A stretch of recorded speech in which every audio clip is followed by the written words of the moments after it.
WWE returns Buffalo for this week's episode of Raw. The tournament to decide number one contender for the world title on September 14th in Mexico continued with Rey Fenix battling El Fiscal and Dragon Lee going off with El Hijo Del Warner Jr. as well as much more. But we started off this week's show with Stephanie Vaquer.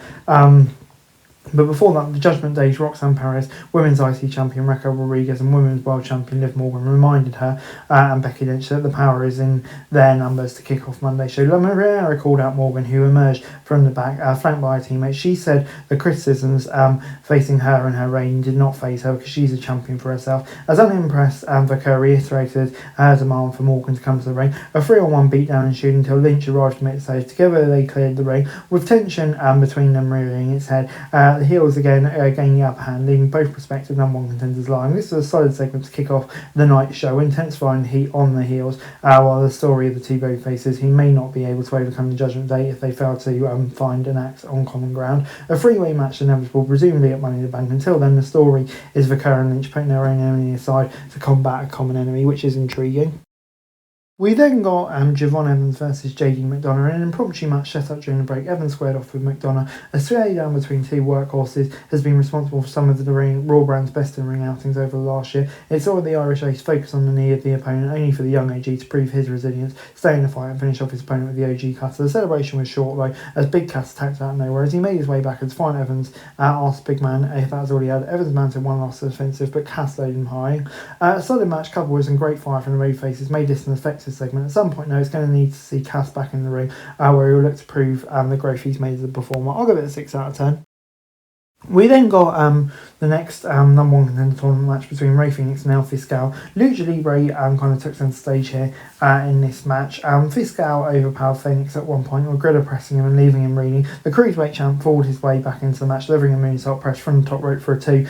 Fiscal attempted a team style move banned in Mexico but not in the US, but Fenix escaped. The babyface ultimately delivered a Mexican muscle buster to secure the victory. This had a slower pace than probably expected, but still it was great wrestling, highlighted the underutilised champion, set him up to battle the winner of the match later on in the night. So I'll go with 5 out of 10. As we then move on to Sol Ruca versus Lara Valkyria in a hotly contested match. The NXT exports tested each other physically, with each scoring near falls at different points, including a top rope leg drop from Lyra. Ruca absorbed though an advance, countering a Nightwing attempt, delivering a big DDT and finishing her opponent off with a Soul Snatcher. A very good competitive match that highlighted Ruca's potential and Valkyria's strengths between the race. It also put over how covered the IC title is. This may have been Ruca's finest bout on the main roster, and considering some of the women she shared the ring with, it's a huge testament to both. I'll give it an 8 out of 10. As we then moved on to what started as a backstage promo featuring the Visions, Theory, Paul and Dupree and Breaker gave way to their letter marching to the ring, calling out Femi. Paul Heyman interrupts and begged the question, who's the future of WWE? The Ruler eventually joined the two in the ring. Mock Breaker reminded fans that Brock Lesnar knows who it is. If you have a problem with me, the answer any day, you can take with me any day, any time, Femi told the Badass. You take one step closer to Femi, you may take a permanent step away from me, Heyman Wallbreaker. The indignant advocate said that they do not set up impromptu matches to determine the future of the company. He said a superstar knows the importance of the main event. He revealed that he set up matches between the two dominant forces with Adam Pearce earlier in the day at Saturday night's main event. The heels bailed from the ring, leaving Femi standing tall. The mind games continue. Is Heyman with Breaker? Is he along with Femi, or is Heyman doing what he's done so many times, playing each other off? While Heyman isn't engaging as compelling as the two, this should be all about Breaker and Femi. But yeah, I am intrigued to see where it goes.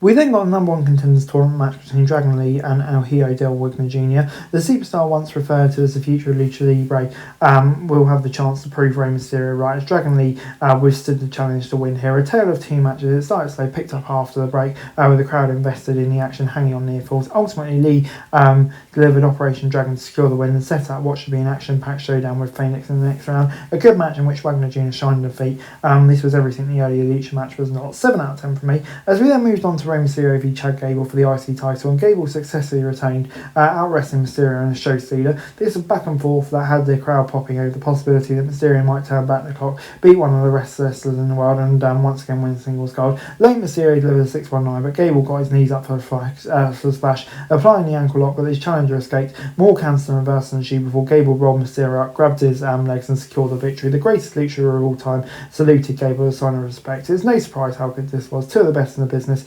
given time and chemistry, and they delivered big time. 8 out of 10 from me. As we then moved on to the main event segment, Usos and Jacob Fatu delivering Solo Sikoa to Roman Reigns, who wasted no time berating and belittling his former enforcer, complete with a video package reminding him that it was the tribal chief who defeated him in tribal combat in January last year. A few cheap shots left Sikoa lying before LA Knight hit the ring. He fought off the bloodline until number game proved too much, and Reigns rocked him with a Superman punch. With Jimmy and Jay holding Knight, Reigns took Sikoa to attack the Mega Star. He feigned doing so too before driving his thumb into the tribal chief's throat to a huge ovation for the fans, all while Fatu was reprimanded by Reigns watched from the corner. Knight and Sikoa stood tall to close out the show. The clear top two babyfaces on Raw. This was excellent. The crowd ate it up to delivering the loudest pop. The two guys now convincingly gotten over on the bloodline, who will propel the story forward, while Reigns has to deal with the reality of Fatu not assisting him. Overall, Raw this week gets an 8 out of 10 for me. A great show closing angle, capped off a very strong episode of Raw, with Sikoa becoming a star, including a match of the year in contender with Mysterio and Gable. This was a focus show with clear ways. It felt like 2024, where they earn ring reviews. There's no way to know if the company can build on this broadcast, but hopefully it's a start and we can be intrigued for the fall and winter coming up. So that's it for this video. Thanks very much for watching. Remember to like, share, subscribe, follow us on our socials, link in the description below for daily wrestling news, meme and content. Subscribe to our other channels on screen right now, that'd be greatly appreciated. Thanks very much for watching. Peace out.